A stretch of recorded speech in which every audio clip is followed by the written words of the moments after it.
If it is broke, keep trying it and don't change a thing. That might as well be the motto for the Sacramento Kings this season when it comes to their three-point shooting and when it comes to the mindset of Buddy Hield, as the Kings completely break out tonight inside the Golden One Center in their first loss of the season to the Los Angeles Clippers. The Kings will head to Christmas 13-20 on the year. Bah humbug indeed. We'll talk about this Kings loss. We'll talk about Tyrese Haliburton making history for the Sacramento-era Kings, but he also admits that his turnovers were a problem tonight. You'll also hear from head coach Doug Christie. It's all on today's episode of the Locked On Kings podcast.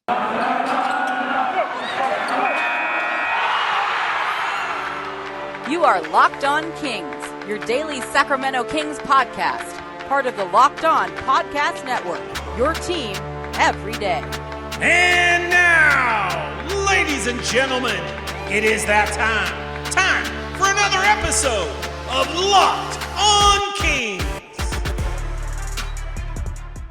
Hello and welcome into Locked On Kings, your podcast hub for Sacramento Kings coverage all regular season and all off season. If you're looking for in-depth analysis, game-by-game breakdowns, highlights, interviews with local and national experts, full coverage of your Sacramento Kings from January through December, this is the place for you, part of the Locked On Podcast Network.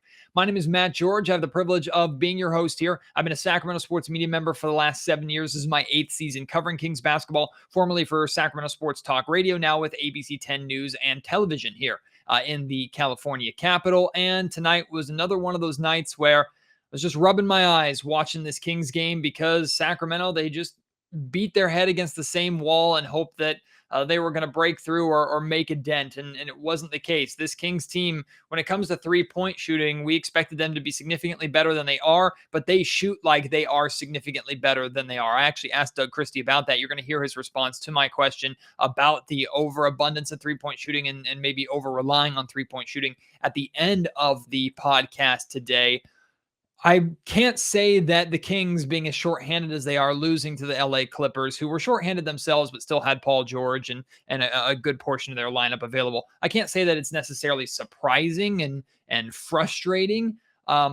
But I can say I'm disappointed overall with where this Kings team is at heading into Christmas at 13-20. Like I mentioned, that it's disappointing that this team still struggles with adjustments. That was an issue that we put heavily onto the shoulders of Luke Walton. It's been an issue under Alvin Gentry, and it was an issue now in the fifth game for fill-in head coach Doug Christie. Now, of course, how much can you blame Doug for that when it's not normally his job and he's kind of coaching on the fly here with a depleted roster? I'm not here to point fingers at the coaches at all. But the lack of adjustments for this team, the over-reliance upon three-point shooting and falling back on bad habits, which is isolation ball and way too many three-point opportunities for Buddy Hield, basically giving him the green light and flat out enabling him to shoot the Kings out of games. That's really been what this Kings team has been this season more often than not. And it's disappointing to see that continue anytime it continues, regardless of the context of the game, who's playing, who they're playing against, et cetera, et cetera. But let's start with a positive. I think it's okay for us to start with a positive in this game because Tyrese Haliburton once again was great maybe not great. He was once again very, very good for the Kings. Finished with 22 points and 13 assists, went 7-15 from the field. His distribution, as we've talked about a lot in recent games, has been fantastic. In addition to him looking for his shot, he did turn the ball over way too many times, and we'll get that negative out of the way. He had 7 turnovers. I think 5 of them were in like the first quarter and a half or something like that. He really had a bad night taking care of the basketball. And even with the 13 assists that he had, if your primary floor general, your primary leader is turning the ball over 7 times, you're not going to win too many games, regardless of what the Kings shooting percentage and offensive flow look like. But all that being said, the Sacramento Kings got history tonight from Tyrese Haliburton in their Sacramento era. And this was tweeted out by my friend and former coworker at KHDK, Franklin Cardicelli.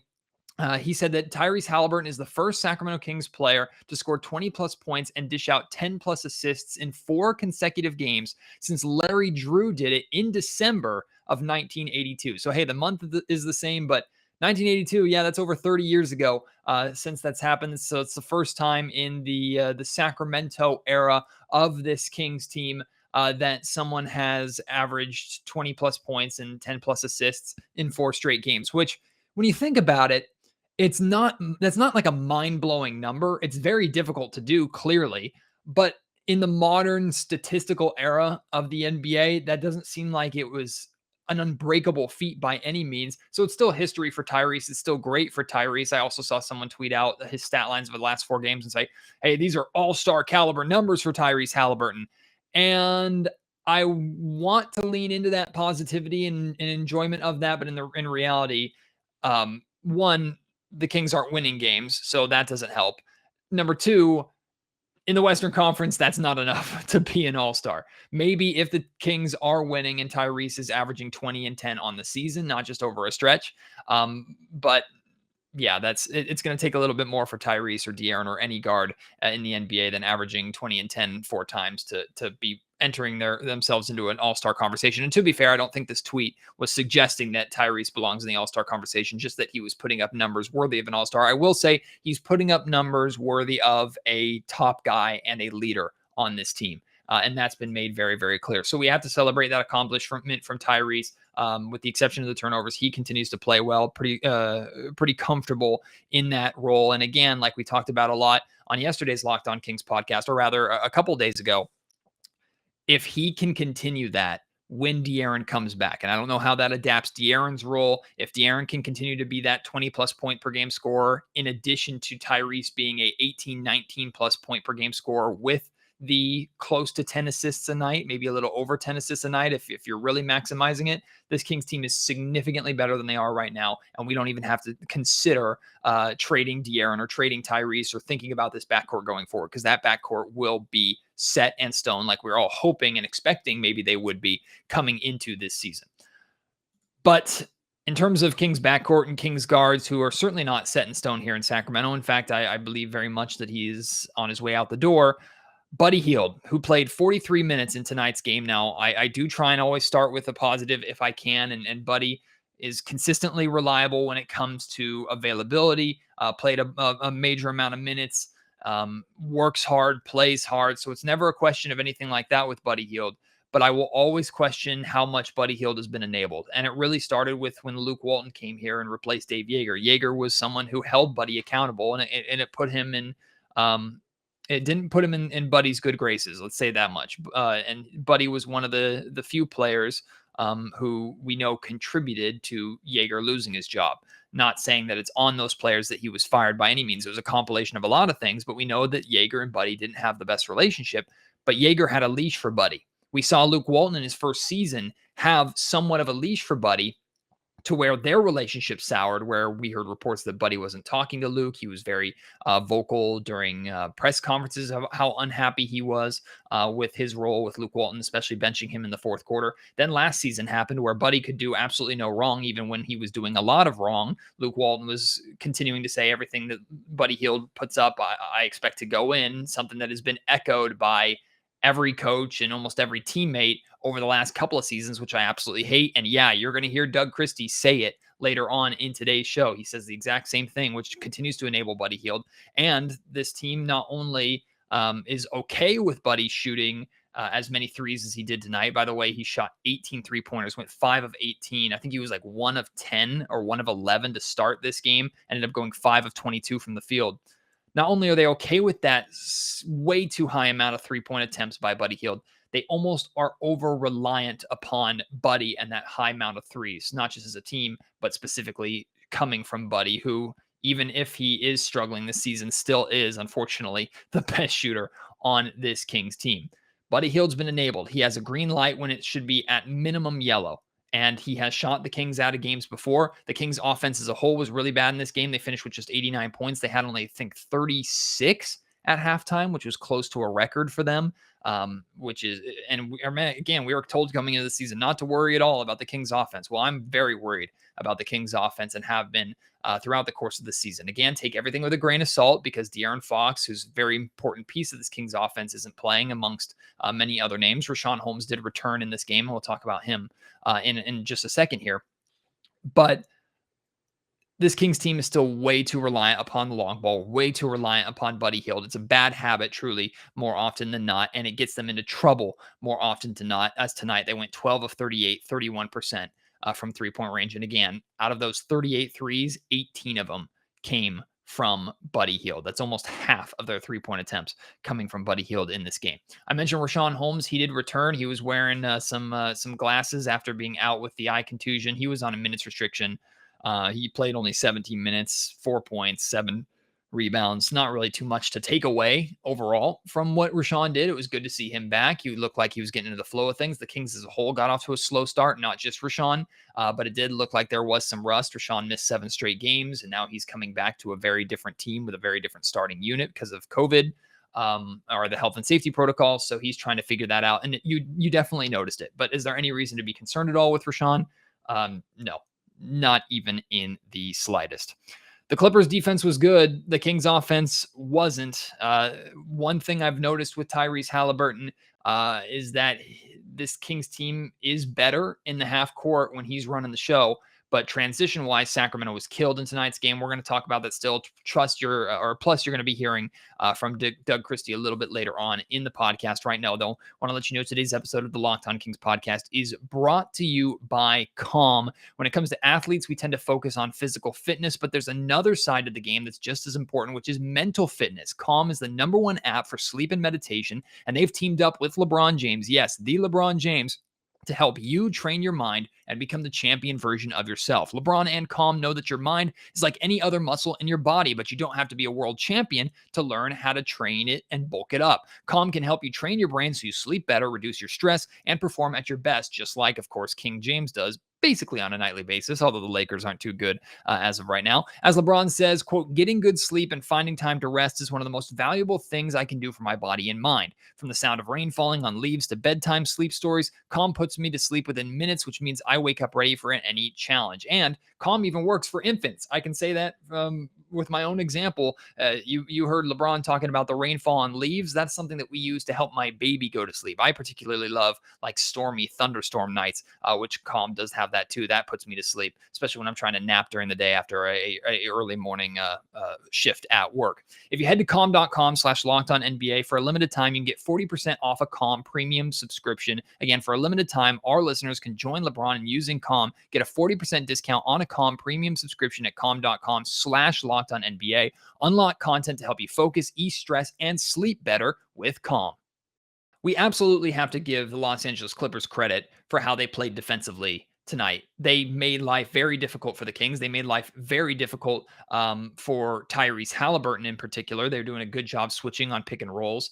They were not giving Tyrese a lot of room to work. He definitely looked uncomfortable. The amount of turnovers speaks to that, of course.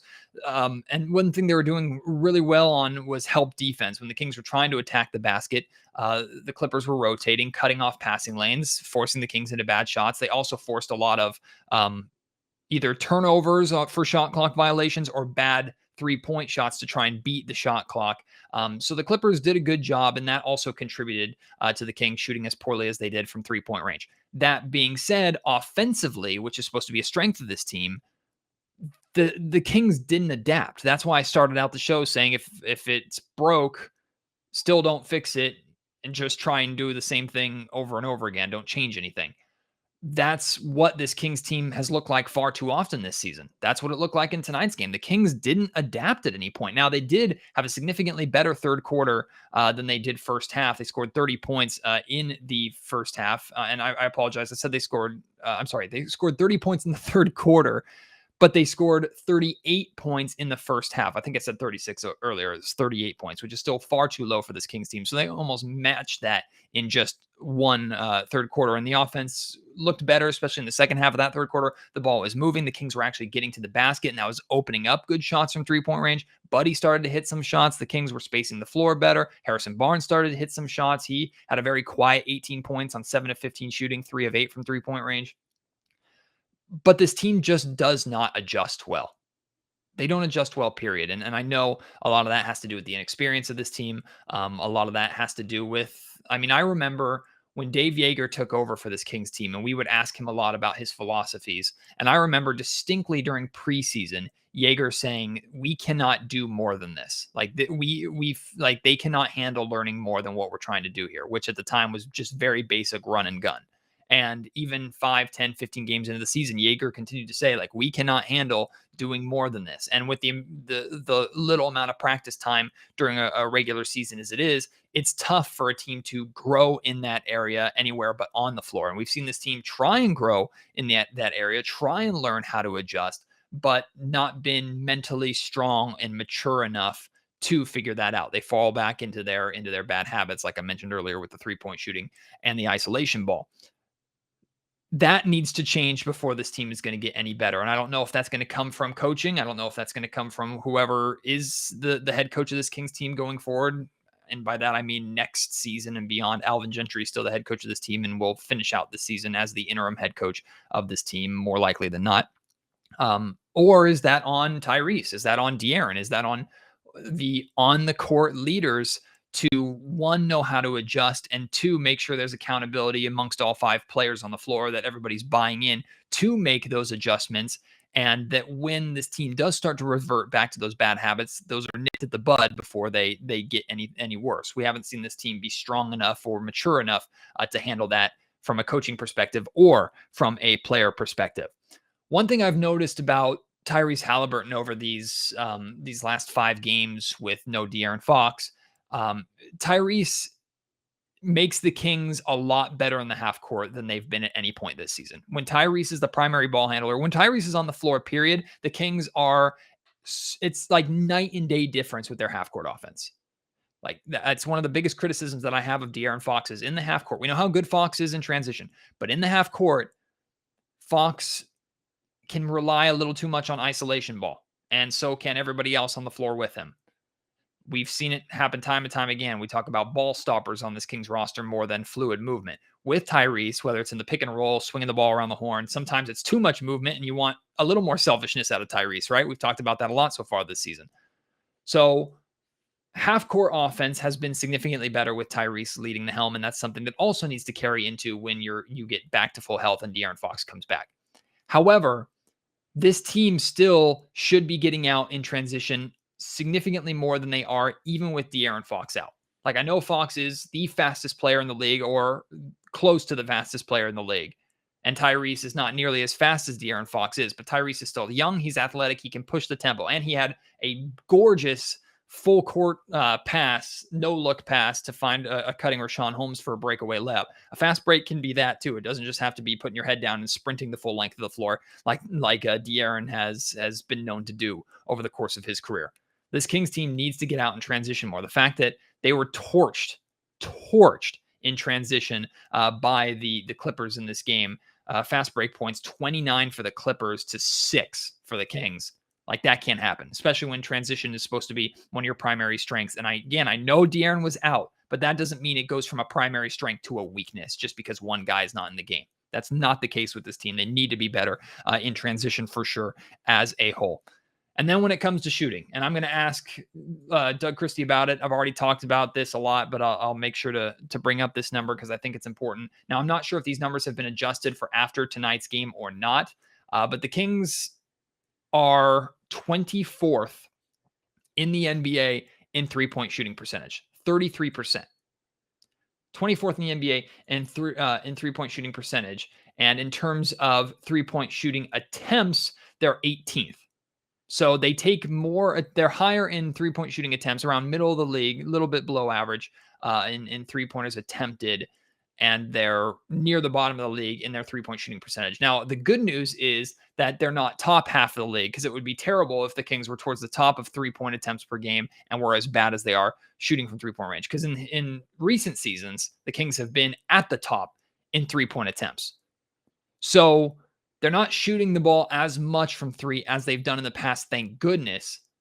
But they couldn't afford to shoot any more threes than they are right now, because at 33%, they're a bad shooting team. Like, there's no other way to put it. 33%, that's a bad shooting percentage.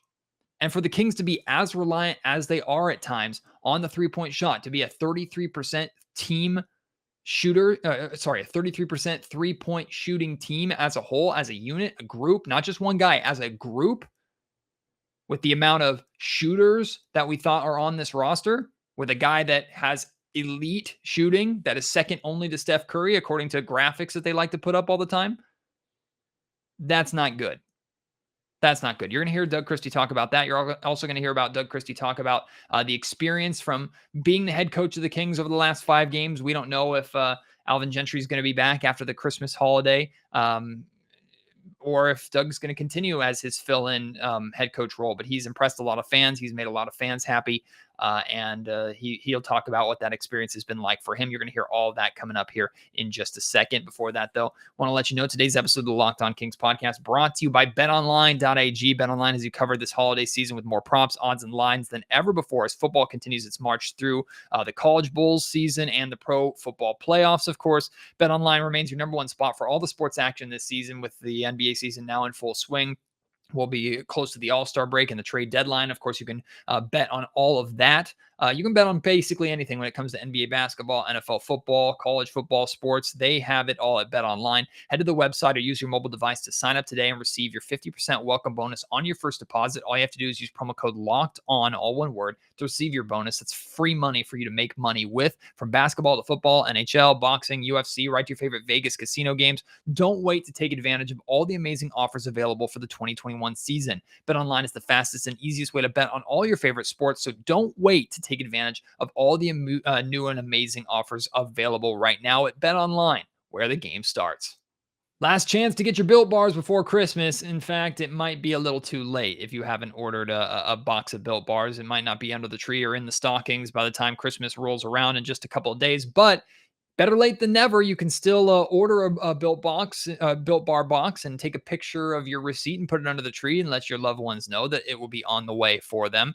And if they've had a Built Bar before, they'll probably be very, very happy about that. Why? Because the Built Bars are delicious. They're healthy, rich with decadent flavor, covered in chocolate, amazingly low in calories, sugar, net carbs, and fat, high in protein. They're incredible flavors. If you're a fruit lover, like raspberry and cherry and orange, if you're like me and like minty flavors, mint brownie is fantastic. If you're a chocoholic like my wife, double chocolate, cookies and cream, peanut butter brownie. There's so many options for you to try. And truth be told, there aren't too many Built Bars. In fact, there's not a single Built Bar that I've had that I did not like. I certainly have my preferences, but I haven't had one that was like, nah, this isn't good. And that's coming from a very, very picky eater. And I know I've told you about that in the past.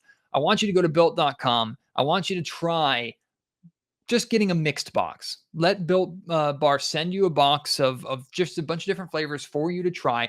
You will love at least one, more than likely some of them, maybe all of them even, like me. And when you do order on Built.com, use promo code LOCKED15. You'll get 15% off your order. Again, that's promo code LOCKED15 for 15% off at Built.com. Well, first, a lot of credit to a really sharp Clipper team. They came in losing 3 in a row, and they needed a ball game, and they played well. Surge off the bench was big for them. 29 fast break points, but we have some things to work on. But all in all, I'm so proud of our guys, the way that they compete and the way that they continue to fight on a night-to-night basis. But, hats off to the Clippers. They played a really good game. Doug, 43 minutes for Buddy tonight. He could hit anything in the first half, and he finished the same way. Just what were you seeing that kept him on the court, especially with his defense as well? Well, like with Buddy, it's every shot that he shoots, I think it's going in. I think we all think like he is a flamethrower in this league. He can shoot the ball, and it only takes one to go in. I was actually hoping it was the technical, and he ended up missing it. But just watching the ball go in, playing with a shooter of that type of regard, I know how that is. As far as searching out and on the defensive end, that's where this is about. In the NBA today, it's about team defense. It's not about an individual. So we have to make sure that we're loading to the ball. We're helping our players, and they got some, offensive rebounds, some back cuts. We'll look at it, but from an effort standpoint, the guys, they're giving it up. It's just some fundamental things that tonight the Clippers took advantage of. So for me on Buddy is I'm looking for that shot to come in. There wasn't a better shooter in the gym. He just didn't knock down shots. I want to stop there really quick because that's what I was talking about earlier on in the podcast. Those comments right there, that's what enables Buddy Hield. And I understand speaking in support of your guy who had a bad shooting night. I didn't expect Doug Christie or any coach to take the podium and drag Buddy for the bad shooting performance that he had. Like that's something that we do in the media. That's something that we do as fans in discussions on podcasts, radio shows, stuff like that. That's where that belongs, not necessarily in a press conference. But your head coach, regardless of who that head coach is, because it's now 3 different ones who continue to say every time Buddy Hield puts a shot up, I expect it to go in. Those expectations are just false. Like you can't expect that anymore based off of what Buddy has done this season. Buddy is a below average 3-point shooter. He's not even close to the top of the league in 3-point shooting like he's been in the past. Now he's close to the top of the league in 3-pointers made and 3-point attempts. But in terms of shooting percentage, I think last I checked, he was like 40th or 41st. Like Buddy Hield has lost that status of, and granted, he used to have it for me too. When Buddy would put up a shot, especially a wide open 3 in transition, I was like, it 100% is going in. And the majority of the time it did go in. This season, Buddy Hield will get a wide open 3. And for me, at best, it's flip a coin. But more often than not, that's rimming out. That's not going in.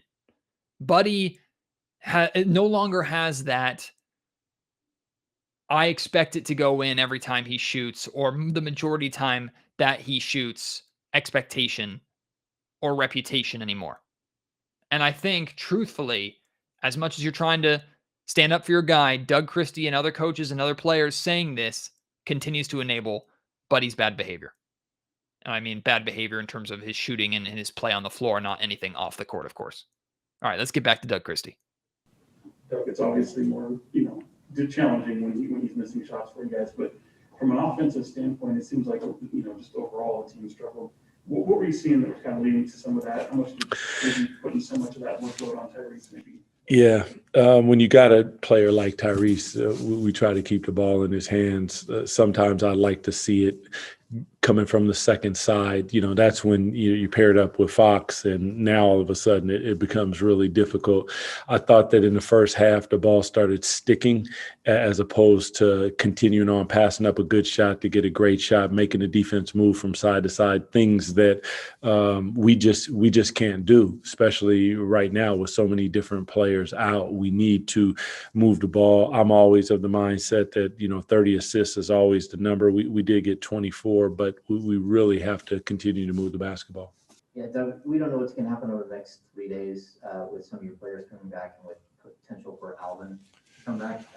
If you do get people back, what has this 5 games been like for you, this experience that you're getting, and how much are you taking in? So if you do get an opportunity down the line that you've taken notes and you're going to be ready.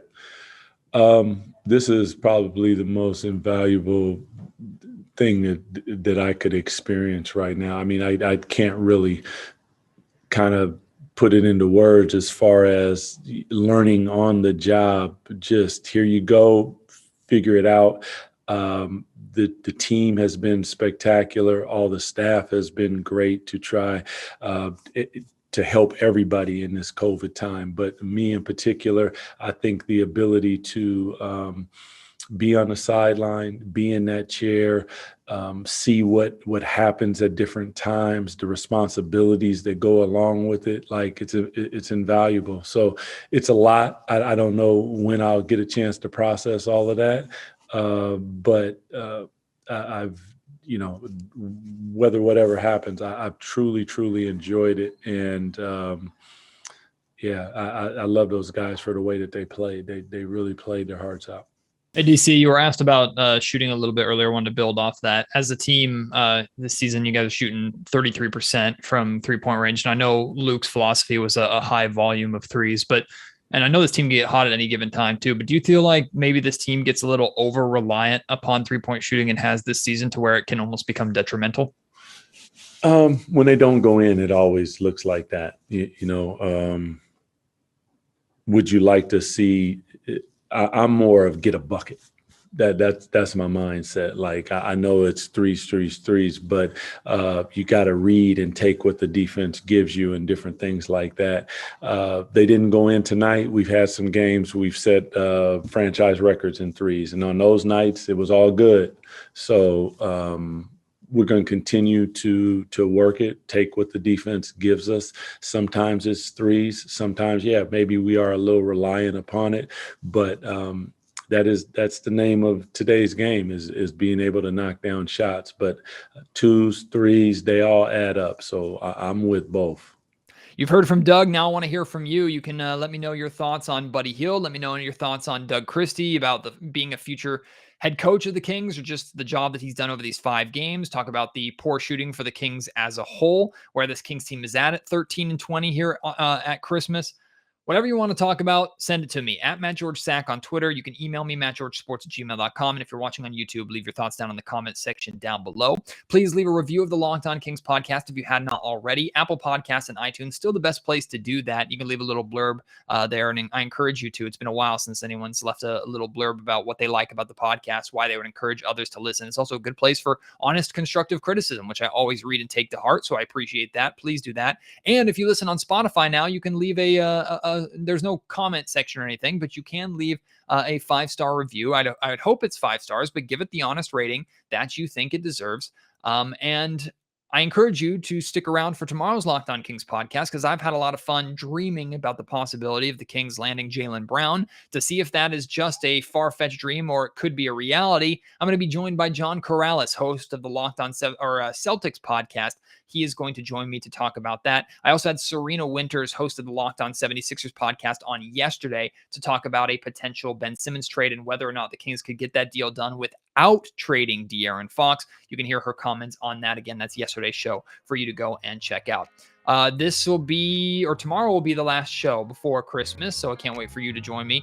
And if you don't listen, or if I don't speak to you until after Christmas, I hope you had a very, very Merry Christmas. Hope you have a safe and fun, festive time. It's been stormy and rainy and wet here in Sacramento, which we could definitely use it here in California, but it makes things a little more dangerous out there. But I hope you have a great time with your families. Have a great Christmas.